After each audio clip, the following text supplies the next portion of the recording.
शिला प्रभुपाद की जय, गुरु का रंग की जय। तो कल के सत्र में हमने सुना था शिला प्रभुपाद जी हमेशा कहते हैं श्री कृष्ण का भक्त बनने में हमको गर्व महसूस करना चाहिए। एक प्रकार का गर्व होता है, अहंकार होता है अपने भौतिक वस्तुओं पर इतराना। किसी को सुंदरता का गर्व होता है, किसी को शिक्षा का गर्व होता है, किसी को ऊंचे कुल में जन्म लेने का गर्व होता है। तो कृष्ण भक्त को कृष्ण का सेवक बनने का गर्व होना चाहिए। और प्रभुपाद जी इसका अनुभव स्वयं भी करते थे, अपने शिष्यों को भी कराते थे, क्योंकि इससे बड़ा कोई पद इस संसार में, इस ब्रह्मांड में नहीं है। शुद्ध कीर्ति बाबू कहते हैं कि शिल प्रभुपाद जी पूछते भी थे कि कितने शुद्ध भक्त हैं इस संसार में। तो जितने भी प्रभुपाद जी के अनुयायी हैं जो संस्था में सेवा कर रहे हैं, सभी शुद्ध भक्त हैं। स्वयं प्रभुपाद जी ने परमहंस स्वामी महाराज और शुद्ध कीर्ति प्रभु की तरफ इशारा करके कहा उस प्राध्यापक को कि तुम्हें शुद्ध भक्त बनना चाहिए, जैसे मेरे शिष्य हैं शुद्ध भक्त हैं वैसे तुम्हें बनना चाहिए। जबकि प्रभुपाद जी के शिष्य अपने को शुद्ध भक्त नहीं मानते थे, लेकिन प्रभुपाद जी उस प्राध्यापक को समझाने के लिए अपने शिष्यों का प्रयोग कर रहे थे। और जो इस शुद्ध भक्ति के मार्ग पे चल रहा है वह भक्त पूरी तरह से नहीं शुद्ध भी हो पाया, फिर भी उसको शुद्ध भक्त माना जाता है। अब हम आगे बढ़ेंगे। तुम कर्मियों से भी बदतर हो। 13 मई 1975, पर्थ, ऑस्ट्रेलिया। 6 मई 1975 को श्रील प्रभुपाद मुंबई से पर्थ पहुंचे। परमहंस स्वामी तथा मैं उनके साथ में थे। मैं श्रील प्रभुपाद के लिए कुछ मनपसंद आम साथ लाया था। जब पर्थ पहुंचे तो ऑस्ट्रेलियन संगरोध अफसर ने उन्हें जब्त कर लिया। मैंने उनसे पूछा कि आप सूखे मांस की आज्ञा देते हो परंतु आमों की नहीं। उन लोगों ने मुझे बताया कि उनके कानून के अनुसार आम सूखे मांस से संभवतया अधिक जोखिम भरे हैं। श्रील प्रभुपाद इस प्रकार की अनर्गलता बेतुकी से बहुत दुखी थे तथा उन्होंने कहा वे 300 साल पुराने मीट का भी आयात करने देंगे परंतु अच्छे ताजे आमों की आज्ञा नहीं देंगे। हम रात को मुंबई से चले थे और आज प्रातः पहुंच गए और ये जहरीले हो गए। उन्होंने मेरी ओर देखा तथा अपना सिर हिलाया। पर्थ में कोई मंदिर नहीं था। इसका तापमान लॉस एंजलिस के समान था। यह ऑस्ट्रेलिया के पश्चिमी तट पर स्थित बहुत तरोताजा करने वाला शहर था। जब मेलबोर्न में मंदिर तैयार हो रहा था तो श्रील प्रभुपाद यहाँ विश्राम कर सकते थे। 3 भक्त अमोघा, जयधर्मा और गणेशा हमारे साथ एक किराए के कुटीर में रहते थे। मुझे हमेशा ऑस्ट्रेलिया पसंद था। उनके पास उत्तम कोटि दूध के उत्पादन है जिससे बढ़िया प्रसादम बनाने का अवसर मिलता था। प्रतिदिन हम खट्टी क्रीम तथा दही का पूर्ण संतुष्टि के साथ आनंद ले पा रहे थे। एक दिन मध्याह्न के भोजन का भरपेट आनंद लेने के पश्चात हम सब 2 घंटे तक गहरी नींद में सो रहे थे। श्रील प्रभुपाद ने शौच घर जाते हुए जब हमारे कमरों में शांति का वातावरण देखा तो उन्हें ज्ञात हुआ कि हम सो रहे हैं। अंततोगत्वा मैंने श्रील प्रभुपाद के कमरे से घंटी की आवाज सुनी तो श्रील प्रभुपाद के कमरे में गया और प्रणाम किया। मैंने रोज से अधिक समय तक पृथ्वी पर रहने का प्रयास किया क्योंकि तमोगुण का प्रभाव अभी भी मेरे चेहरे पर झलक रहा था। अपराह्न के समय इतनी देर तक सोना मेरे लिए असाधारण बात थी परंतु आज मैंने वास्तव में उसे फोड़ दिया था। मूर्खता से सोचते हुए कि श्रील प्रभुपाद जान न जाए मैंने उनकी ओर सीधे नहीं देखा। इससे लाभ नहीं हुआ। उनके पहले शब्द थे, मैं घंटों तक ये घंटी बजाकर तुम्हें जगाने का प्रयास कर रहा था, अतः क्या हो रहा था? तुम मृत व्यक्तियों की तरह वहां सो रहे थे। तुम्हें नींद क्यों चाहिए? तुम कर्मियों से बदतर हो गए हो। वे कभी भी इतना नहीं सोते कि जितना तुम। वे दिन में नहीं सोते, वे सब काम कर रहे होते हैं, तुम केवल सो रहे थे। वे इस तरह कहते रहे ताकि हम जान ले कि हम माया में हैं। मैं वहां बिना एक शब्द बोले चुपचाप बैठा रहा। मैंने कोई सफाई नहीं दी क्योंकि इससे बात और बिगड़ जाती। मैं केवल बैठकर प्रार्थना कर सकता था कि यह समय शीघ्र निकल जाए। यद्यपि वे कहते रहे, यह अच्छा लक्षण नहीं, यह अति निद्रा है, तुम्हारे लिए और कुछ करने को नहीं था, केवल सोना। मैंने धीमे से उत्तर दिया, हाँ मुझे कुछ काम करने थे। शिल्पोपाद ने तब पूछा, तब तुम केवल सो क्यों रहे थे? यदि तुम्हारे पास करने को काम नहीं है तो वापस जाओ और सो जाओ। अब तो सोने का प्रश्न ही नहीं उठता था। मेरी धमनियों से खून तेजी से दौड़ रहा था। आगे क्या करना है ये ना जानते हुए मैं वहीं बैठा था। तब श्रील प्रभुपाद ने कहा, परमहंस को बुलाओ, सबको लेकर यहाँ आओ। मैंने प्रणाम किया और कृष्ण कृपा से मूर्ति की ओर देखे बिना तीव्रता से कमरे से बाहर चला गया। जब मैं कमरे में गया, सभी लोग अभी भी सो रहे थे। मैंने सबको जगाया और उन्हें कहा, प्रभुपाद ने आपको बुलाया है। मैं उन्हें बता नहीं सका कि क्या हुआ। मैं डांट से इतना विध्वंस हो गया था कि मैंने उन्हें यह भी नहीं बताया कि उनको कमरे में क्यों बुलाया गया था। दो ऑस्ट्रेलियन युवा भक्तों ने सोचा कि श्री प्रभुपाद को भेंट करने का अद्भुत अवसर है। यहाँ तक कि परमहंस भी नहीं जानते थे, और तो क्या आशा करे। हम सब कमरे में प्रविष्ट हुए। परमहंस स्वामी ने प्रणाम किया तथा मुस्कुराते हुए बैठ गए। इससे पहले कि वे श्रील प्रभुपाद से कुछ पूछ सके, उन्होंने अलंकारिता से पूछा, आप लोग इस तरह क्यों सो रहे थे?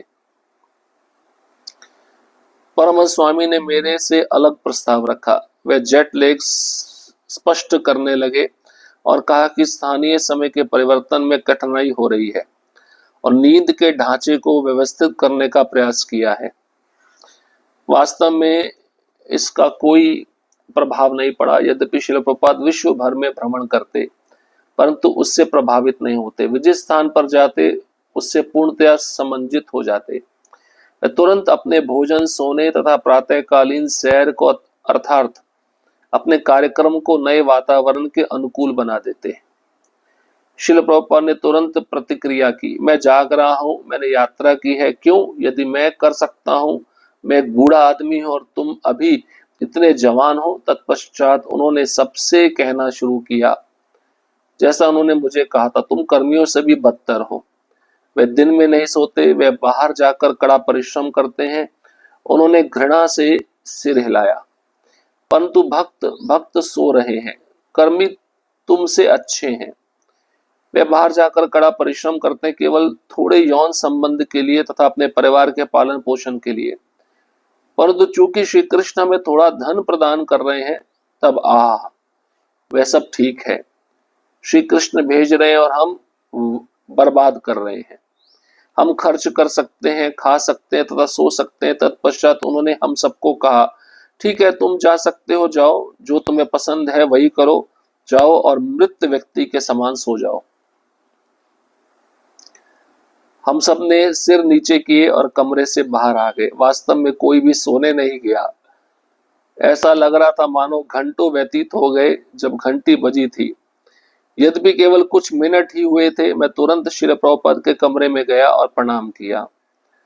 उन्होंने बड़ी अनुकंपा से मेरी ओर देखा और कहा, अतः अब आ सकते हैं, सब आ सकते हैं। हम कक्षा करेंगे, किसी एक पुस्तक में से पढ़ेंगे। मैंने प्रसन्नता से सहमति में सिर हिलाया और दूसरे कमरे में गया और अपने भाग्य के विषय में कह सुनाया। श्रील प्रभुपाद की एक पुस्तक में से प्रेममयी भावुकताओं को पढ़ने से हमारा मन बदल गया। यह हम सबके लिए एक उत्तम औषधि थी। हमारे आध्यात्मिक गुरु एक कुशल चिकित्सक थे जो जानते थे कि भौतिक रोग से हमारा कैसे उपचार हो सकता है। हमारे प्रति उनका स्नेह स्पष्ट था। हम आधे घंटे तक श्रील प्रभुपाद के चरण कमलों में बैठकर आध्यात्मिक जगत में पहुंच गए थे। तो प्रभुपाद जी जब डांटते थे, उनकी डांट हर कोई सहन नहीं कर सकता था। यहाँ पे यही बताया गया है। शुद्ध कीर्ति प्रभु अपने गुरु भाइयों के साथ, जिसमें परमहंस महाराज भी शामिल थे, अच्छा प्रसाद मिलता था ऑस्ट्रेलिया में। यहाँ पे बताते हैं खट्टी क्रीम और दही इसको ज्यादा सेवन करने से ना व्यक्ति को नशा चढ़ जाता है। नशा चढ़ने से नींद बहुत आती है। दूध के जो उत्पादन होते हैं ना, उसमें थोड़ा सा नशा रहता है।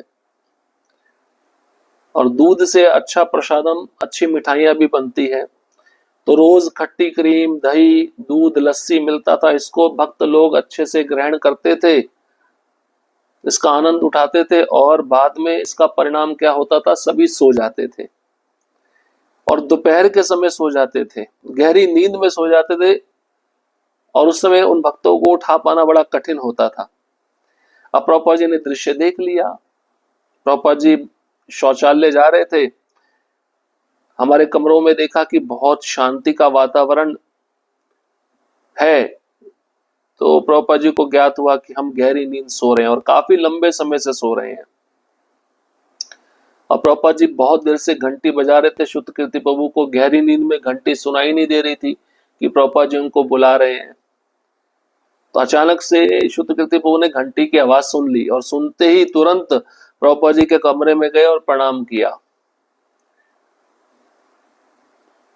अब ज्यादा सोना मतलब तमोगुण।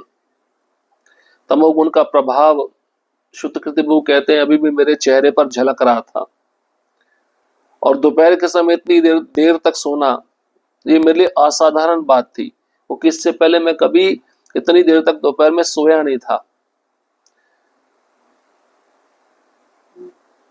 प्रभुपाद जी ने क्रोध में आकर शुद्ध कीर्ति प्रभु को कहा, मैं घंटों तक यहाँ घंटी बजाकर तुम्हें जगाने का प्रयास कर रहा हूं, क्या हो रहा है? तुम मरे हुए आदमियों की तरह वहां सोए पड़े हो। तुम्हें नींद क्यों चाहिए? तुम कर्मियों से भी नीचे गिरे हुए हो। प्रभुपाद जी ऐसा बोल रहे थे। कर्मी भी तुमसे अच्छे हैं, बाहर जाकर परिश्रम करते हैं, थोड़ा उनको यौन सुख चाहिए होता है और परिवार का पालन पोषण करना होता है, लेकिन सोते तो नहीं है तुम्हारी तरह। इतना नहीं सोते जितना तुम सो रहे हो। कर्मी लोग दिन में नहीं सोते, वे काम कर रहे होते हैं, तुम केवल सो रहे हो। अब सोचिए, आप प्रभुपाद जी इस प्रकार से डांट रहे होंगे तो सामने वाला कैसे उस डांट को सहन कर पा रहा होगा। अब प्रभुपाद जी ये कहना चाहते थे कि जान लो कि तुम सब माया में हो। अब शुद्ध कीर्ति वो इन सब बातों को सुन रहे थे, चुपचाप बैठे हुए थे, वो कुछ बोल नहीं सकते थे। और कोई सफाई उन्होंने नहीं दी, क्योंकि अगर सफाई देना चाहेंगे तो बात बिगड़ जाएगी। तो शुद्ध कीर्ति प्रभु बैठकर भगवान को प्रार्थना कर रहे थे कि ये समय शीघ्र जल्दी से जल्दी निकल जाए। प्रभुपाद जी कहते रहे अच्छा लक्षण नहीं है, ये ज्यादा निद्रा है। ज्यादा निद्रा मतलब तमोगुण। और तुम्हारे लिए और कुछ करने को नहीं था, केवल सोना ही था। शुद्ध कीर्ति प्रभु ने धीमे से उत्तर दिया, हाँ मुझे कुछ काम करने थे। प्रभुपाद ने पूछा, तब तुम केवल सो क्यों रहे थे? यदि तुम्हारे पास काम करने के लिए समय था तो तुम सोए क्यों? काम किए बिना अच्छा है वापस जाओ और फिर सो जाओ। अब शुद्ध कीर्ति प्रभु के लिए सोने का प्रश्न ही नहीं उठता था। इतनी अब बातें उन्होंने सुन ली थी, उनके धमनियों में खून तेजी से दौड़ रहा था। श्री पापा ने कहा, जाओ सबको उठा के लाओ, सबकी क्लास लगेगी अभी।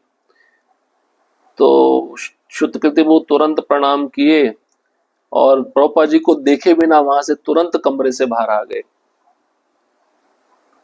और शुद्ध कीर्ति प्रभु कहते हैं, जब मैं कमरे से बाहर आया अभी भी सभी लोग सो रहे थे दूसरे कमरे में। मैंने सबको जगाया और कहा, प्रभुपाद आप सबको बुला रहे हैं। और उनको मैंने ये नहीं बताया क्यों बुला रहे हैं, और जो मेरे साथ घटना घटी थी मैंने वो भी नहीं बताया, क्योंकि मैं प्रभुपाद जी की डांट से इतना विध्वंस हो गया था, इतना टूट गया था कि मैंने उन्हें यह भी नहीं बताया कि उनको कमरे में क्यों बुलाया गया है। सब कमरे में आ गए। परमहंस स्वामी ने प्रणाम किया, मुस्कुराकर बैठ गए। अब क्या होने वाला पता नहीं। प्रभुपाद जी ने अलंकारिता से पूछा, आप लोग इस तरह क्यों सो रहे थे? परमहंस स्वामी ने मेरे से अलग कुछ बातें बताई। बहाना देखिए क्या होता है। परमहंस महाराज बोले, जेट लैग नामक बीमारी होती है। जब कोई व्यक्ति यात्रा करता है विमान से दूसरे देश में जाता है तो दूसरे देश का जो समय होता है अलग रहता है ना, तो समय मेल नहीं खा पा रहा, जैसे नींद पूरी नहीं हुई थी इसलिए हम नींद पूरी ले रहे थे। तो प्रभुपाद जी ने कहा अच्छा, मैं भी विश्व का भ्रमण करता हूँ, तुमसे बूढ़ा आदमी हूँ, मेरी आयु ज्यादा है, परंतु मुझे तो ये बीमारी नहीं लगी, जेट लेग, उससे मैं प्रभावित नहीं हुआ।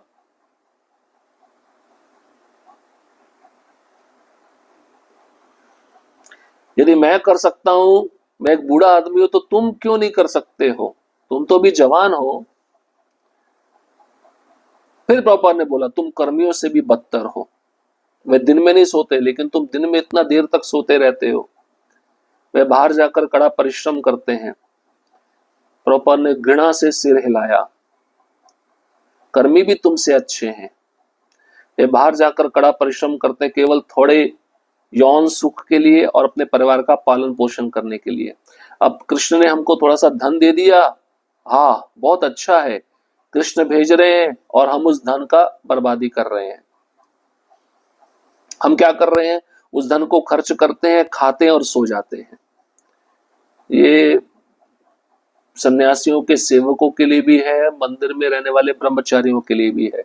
प्रभुपाद ने गुस्से से बोला जाओ, तुम्हें जो पसंद है वही करो, जाओ और मरे हुए व्यक्ति की तरह सो जाओ।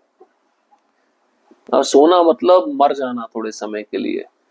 जैसे सोने के बाद उठकर स्नान करना चाहिए, वो कपड़ा ना कफन बन जाता है। जैसे किसी मृत व्यक्ति को अंतिम संस्कार के लिए लेके जाते हैं, उसका कपड़ा छूने पर स्नान करना पड़ता है, वैसे ही वो कपड़ा भी कफन बन जाता है। हम सब ने सिर नीचे किया, कमरे से बाहर आ गए। वास्तव में कोई भी सोने नहीं गया, अब सोने का प्रश्न नहीं उठता था। अब कुछ घंटी बजी प्रभुपाद जी के कमरे से, मैं तुरंत दौड़कर गया। अब मैं डर रहा था अभी प्रभुपाद जी और क्या बोलेंगे। तो मैंने प्रणाम किया। प्रभुपाद जी ने बड़ी अनुकंपा से मेरी ओर देखा और कहा सबको बुलाओ, हम यहाँ पे बैठकर क्लास लेंगे, कक्षा करेंगे, पुस्तक में से पढ़ेंगे। तो बड़ी खुशी से मैंने अपना सहमति से सिर हिलाया और दूसरे कमरे में गया, सबको भक्तों को बुला लाया और फिर हम प्रभुपाद जी की एक पुस्तक में से प्रेममयी भावुकता से पढ़ने लगे। सबका मन बदल गया। ये हमारे लिए उत्तम औषधि थी। हमारे आध्यात्मिक गुरु एक कुशल डॉक्टर थे, चिकित्सक थे और हमारा रोग कैसे दूर किया जाए इसका उपचार वह जानते थे। तो शिष्य को रोग लगा है जन्म मृत्यु के चक्र का, भौतिक अनर्थों का, डॉक्टर कौन है? गुरु जानते हैं शिष्य का ये रोग कैसे दूर किया जाए। आधे घंटे में हम वो सब बातें भूल गए जो प्रभुपाद जी ने हमको डांट कर बताई थी। हरे कृष्णा कृष्ण कृष्ण हरे हरे, हरे राम राम राम हरे हरे। श्रील प्रभुपाद की जय, गुरु गौरांग की जय।